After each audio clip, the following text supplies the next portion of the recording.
मेहर में कश्मीरन ते भारतीय ज़ुल्म ऐं कश्मीरन सां यकजहती लाइ ऐलानियल कार्य ॾींहं जे सिलसिले में मेहर में रेवेन्यू ऑफिस में असिस्टेंट कमिश्नर मेहर मौलादात दुरानी, मुख्तियारकार मेहर, गुलाम यासीन पंवर, डॉक्टर तौफीक अहमद चन्नो, डॉक्टर नवीद सुमरो, डॉक्टर मंठार अली खोखर ऐं ॿियनि जी अॻवानी में एहतिजाजी मुज़ाहिरो करे रैली कढी वई।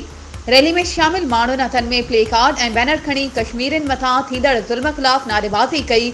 उन मौक़े ते हुननि नेशनल प्रेस क्लब मेहर जे सहाफ़ियुनि सां ॻाल्हाईंदे चयो त भारत इंसानियत जा ॾीका लताड़े छॾिया आहिनि। हक़ घुरण तां मज़लूम कश्मीरन मथां ज़ुल्म जा पहाड़ किराए रहियो आहे, पर अक़वाम मुतहिदा तोड़े आलमी ज़मीर ख़ामोश बणियल आहिनि।